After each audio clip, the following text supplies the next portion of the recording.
Good afternoon and welcome to Rapping with Dr. Jacalyn. I am Jacalyn Kerbeck and I am here with a very good friend and colleague, Maarti DeFonce, who is the president of Engagement. Our show focuses on my guest and their life story as well as how they overcome adversity. Maarti, welcome. Thank you for being here today. Thank you. I know you've traveled in from North Jersey to be with us. Yes. So you look radiant, by the way. Tell us what you're wearing. I'm wearing a piece from Valentino, which I actually got on a luxury consignment website. So that's exciting. That's something I've started to do recently, which was to think about different ways to purchase clothing or goods, maybe saving on always getting something new, but to recycle, upcycle. So that's one of the things that I've definitely tried to do this year, even at home with things that I don't want or things that I need. Look to Facebook Marketplace or different ways to do a little bit of an exchange and do good for the environment at the same time. Giving back. Yeah. I love it. I've done Facebook Marketplace too. It's actually a nice way to meet people. Sure. As well as, exchange of goods and services. So. Absolutely. So we'll keep up the beautiful style. Thank you. Thank you. So as you know, we'll tell our viewers, we met through business and we worked together. Yes. And we hit it off fast and furiously and basically have a lot of things in common. So I'm really glad that you could be here to share your story because it's quite interesting. Would you start with your background before you started your company and how you ended up starting your company? Sure. So I went to school for graphic design. That was always a passion. I knew from a very early age that the creative industry was for me. But back then, of course, it was commercial art because there was no such thing as digital marketing. That came later on. And so I started a design firm in 1988. And for many years, doing all kinds of print material, business-to-business marketing. And then over time, certainly the digital world really began to take over, and I had to make that shift. And so, what does that mean? How do you, mid-career, make a shift and really embrace new technology? And so I really had to make, it was a mindset shift and say, change is good. Change is something that you can use to your advantage if you embrace it and you really go for it and you don't let yourself be held back by maybe some of the scariness of change. And so I began to take what I was doing for clients on the business-to-business side, which was oftentimes educational materials, training materials, and how do I build a mobile learning platform that provides my clients with the ability to have some more metrics that are attached to those learnings. So, for example, if you handed somebody a thick training book or a binder, which was the way training was done, you could hand it to that person and then say, okay, now go home and read that, and in a week we'll test you or we'll talk about it. And you would never know as the brand or the client, well, gee, let's say if we're talking about salespeople, did that salesperson really go through that material? Do they really understand everything? Do they have any questions? Was this the most effective way to actually educate them? So through our mobile learning platform, now, fast forward, the learner, or let's say if it's a salesperson, can look up the information on their phone, they can tap, they can play games, they can engage with different types of social media type of experiences that would then give me all of the metrics on the back end to say, wow, this person loves to play games, they love challenges, they love puzzles. They're not big into reading, but they like to flip boxes over and more or less learn through exploration. So we're actually providing almost like two different types of services in a way, because our clients get to see what type of assets and information is really hitting home with their salespeople. But then the people we're also training, they get to see what they did well on. Do they want to do something over? Are they inspired enough to do something again? And I think they're learning a little bit about themselves in how they learn best. So it's a very gratifying place to be right now. Well, thank you for sharing that. And of course, I have seen what you've accomplished. It's really tremendous. And your your platform is quite intuitive. I'm wondering, what have you learned about yourself throughout this journey? What have I learned about myself? Well, the things that I'm super passionate about, really what it has become is unlocking people's potential. I really believe everybody has an inner genius. There's things that we're all really good at. And if I can be a part of that person's journey, back to the salesperson example, let's say you're behind the counter in Macy's and you're selling really high-end luxury goods and you have to very quickly learn about that. If my platform and the tools that I'm giving you can be a part of your success story, that's very, very satisfying for me. And when I went to school for graphic design and then, of course, digital marketing and all of that, I thought my passion for creativity was my initial driver. But then now that I'm been working for a few years, I would say it's more, again, back to that give back. Like, wow, let my platform and what I have developed through all of my years of experience, this is something that I can now offer to people that will hit the key drivers for the business, help educate their staff. And again, it's a win-win if the people that you're training are enjoying the learning. And that's really super, super gratifying for me. So that was a tremendous key learning. Well, I can see how you look very glowing and very happy and very proud. Thank you. So congratulations. Where do you see yourself taking engagement from here? Well, as I'd mentioned before, once you embrace change and use that as one of your key drivers, especially in today's market, almost everything we do, there's a technology element to it. So I'm always forward facing, like what's next, what's on the horizon. So one of the things that we're really looking at now is bringing artificial intelligence into learning all through mobile. So like imagine this, that you say, I would like to learn about, financial planning. Let's say, just as an example, but maybe you're a bank teller, and how do I get from here to here? So what we want to do is to work with companies who have that curriculum path, but how do we automate the drivers along the way? So maybe you come in and you take a pre-assessment and it tells you your strengths are this, but here's some things that you might want to work on. And then it can prepare you to then go and sit for a test, or maybe to enroll in a university or a college or an accreditation, so that you can be successful. But this is all something that you can do from your mobile phone. Voice activation is another big one. We're not always looking at our phones. Oftentimes we're listening. So how can we do things that are voice activated that maybe bring accreditation into the mix?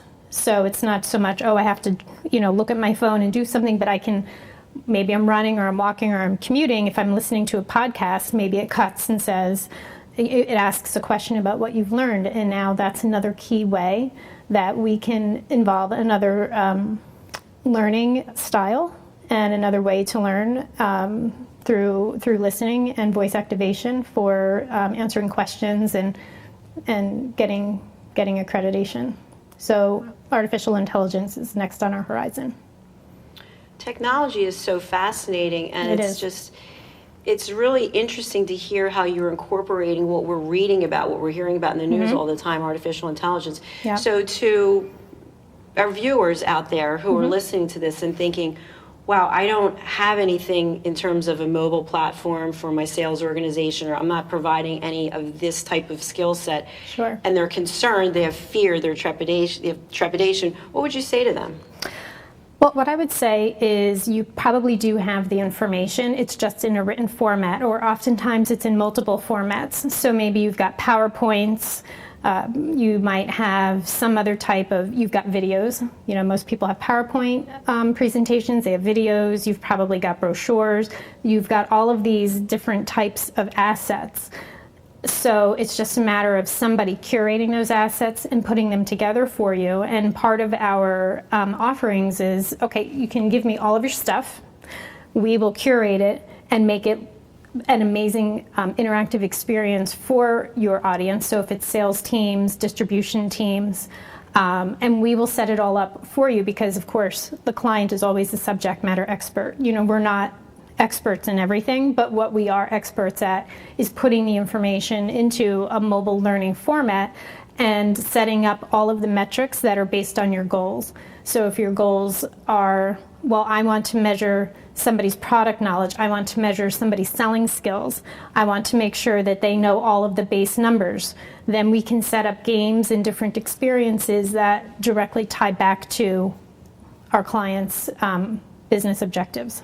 So people are having fun, and we're collecting all of that data on the other side that says, wow, they did really well here, but maybe they need a little bit more support here. And isn't that a fantastic thing for a client to be able to know that? And they don't have to do that heavy lifting. We'll do that for them. And Maarti, it sounds like a lot of what you're talking about is driving behavior change with people. And so if you are an executive, you're a business owner, you have people who work for you, you have clients, consumers, you want to drive loyalty. And it sounds like your platform really is integral to doing that.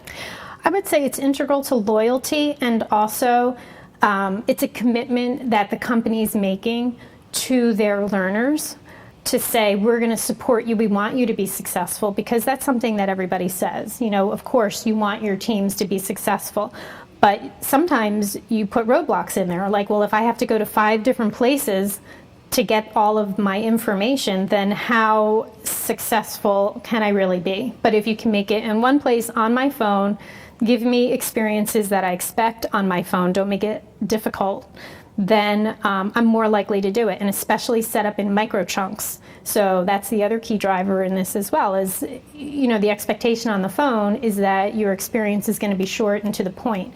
So we really try to encourage that micro moment learning style, which is grounded in neuroscience. And that's another thing that I found really fascinating and I'm always reading about.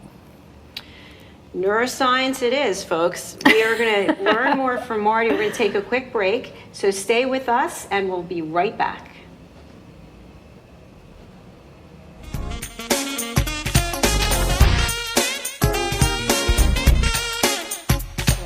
Train with.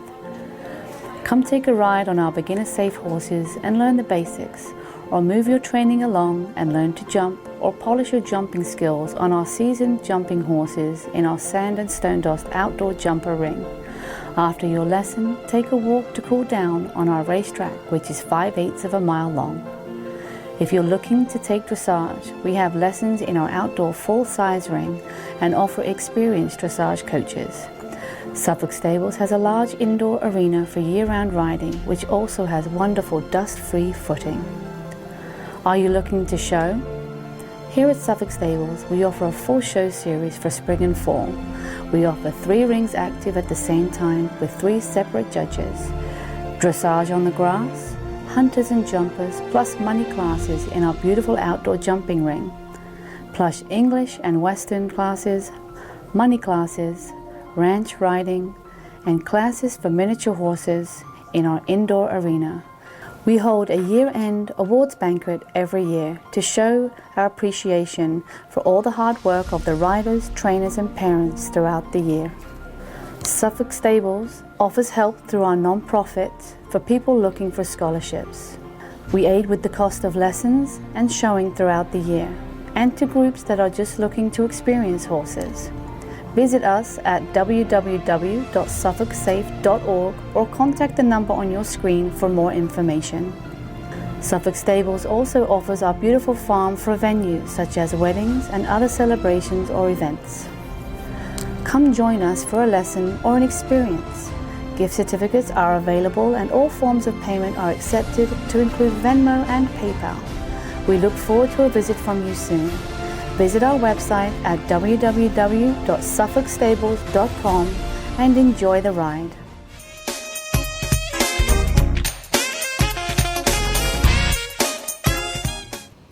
Welcome back to Rapping with Dr. Jacalyn. I am Jacalyn Kerbeck and my guest is Maarti DeFonce. And Maarti, we spoke about your career and about your business, and I wonder if you might share something personal about yourself. I know you are married and you have children. Yeah.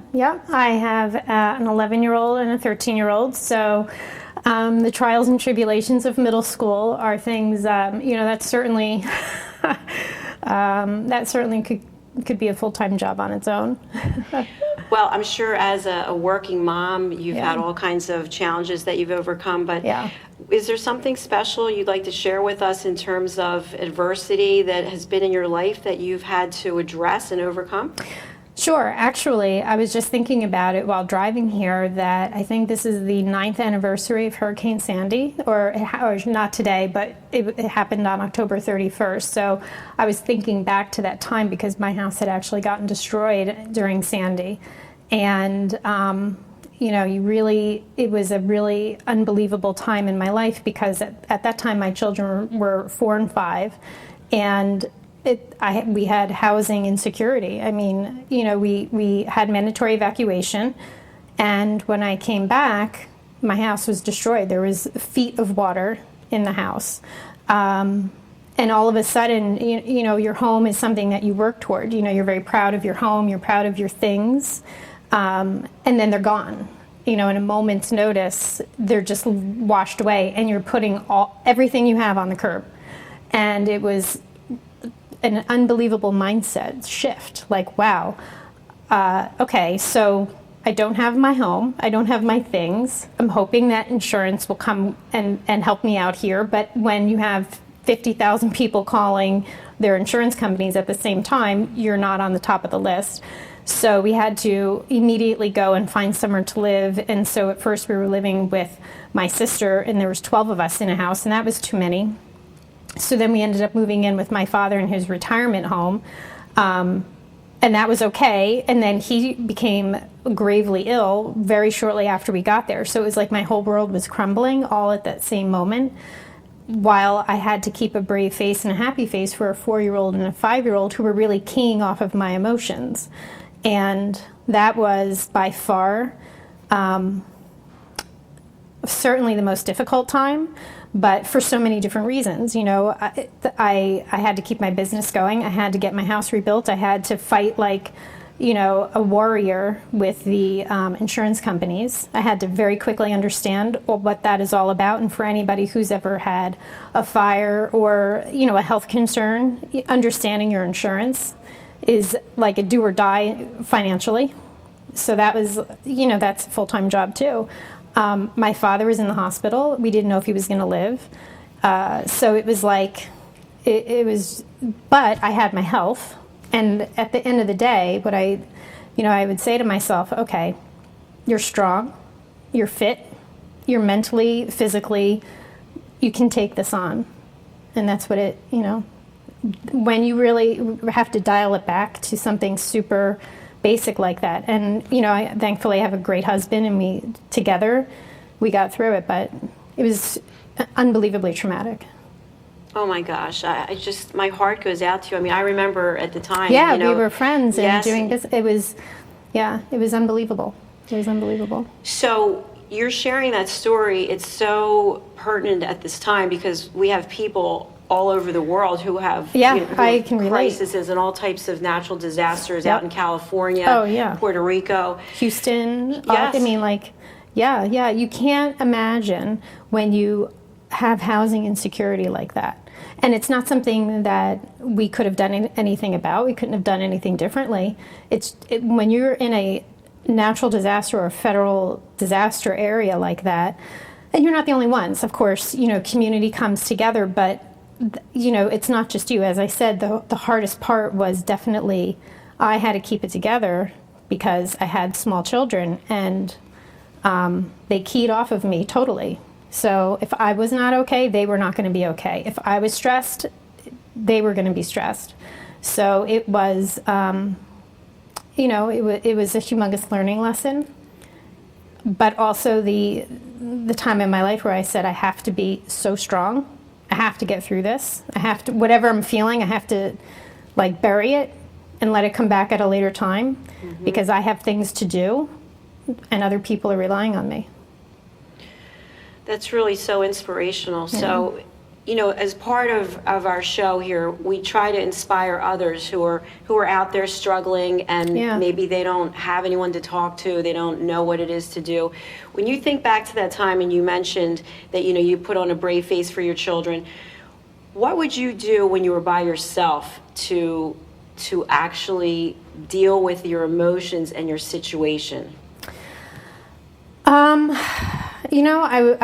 was definitely talking to friends, and I was trying to take time for myself too. I tried very hard to exercise. I've always been a big exerciser, I guess you could say, and I made sure I ate right. I made sure that I was healthy, I was strong, because that went on for months. I mean, you're talking like 6 months, 7 months, you're rebuilding a house, you're rebuilding your community. I mean, it wasn't like, a couple of weeks. Like, it was a long period of time. And so I made sure that any moment I had, it was focused on my mental health and my physical health, because people were getting sick. A lot of people were getting very sick.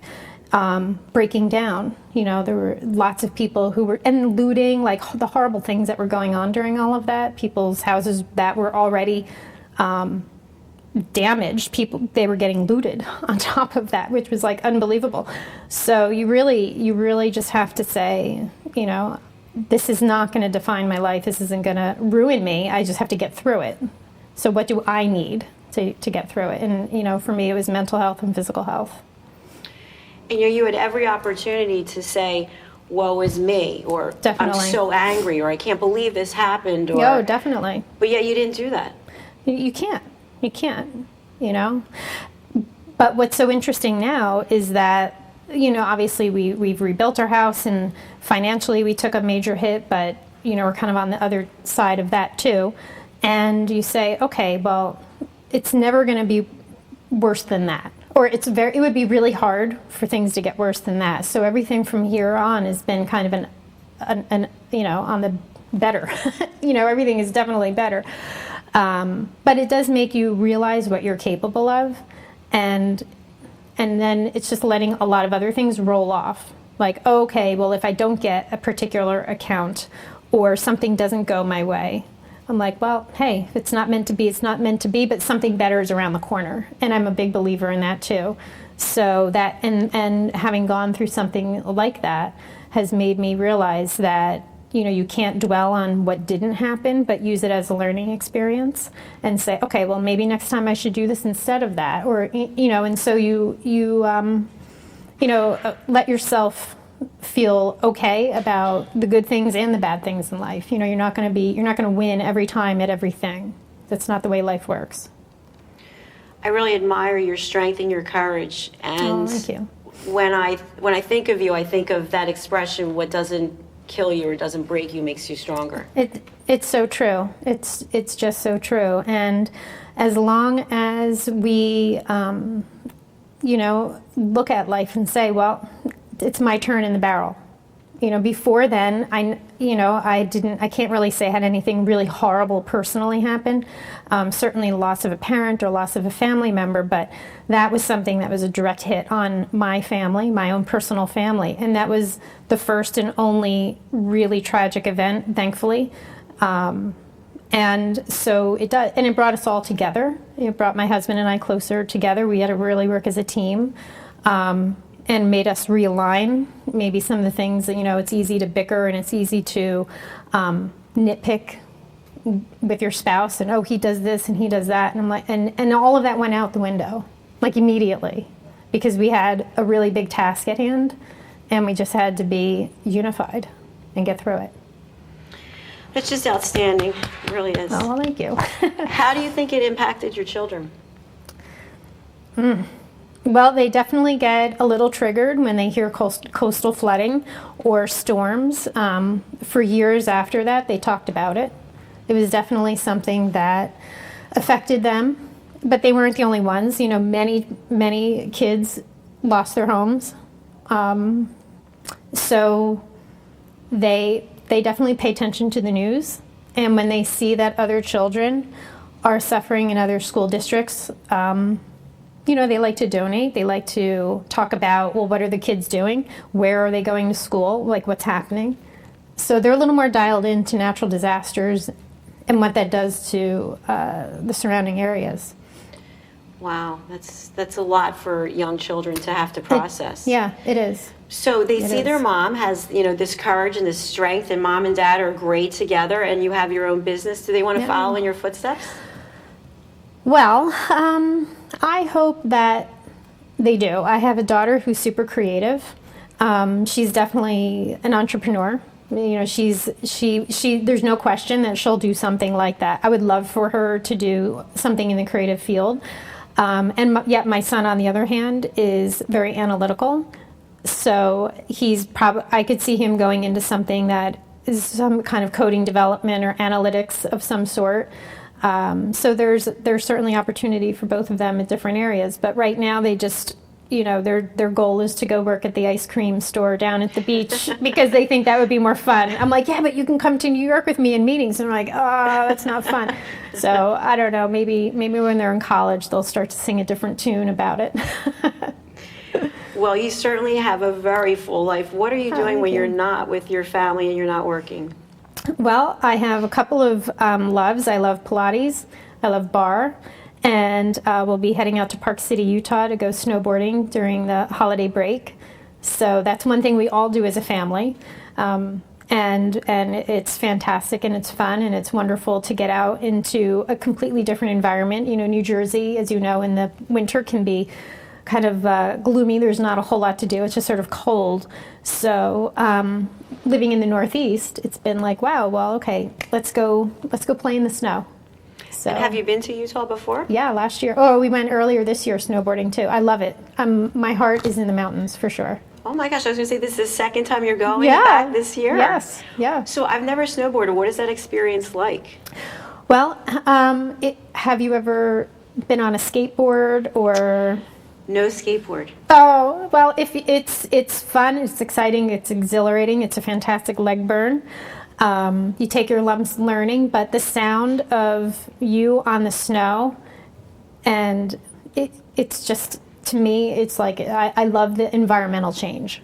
Like you're in nature, and if you're dressed right, you're warm, and you're looking up, and the sun and the sky is bright, and getting that vitamin D is, wonderful in the middle of the crummy New Jersey winters. So Yes. so I do can love picture that. it in my mind. Yeah, you just look up like, oh, I have to remember this moment.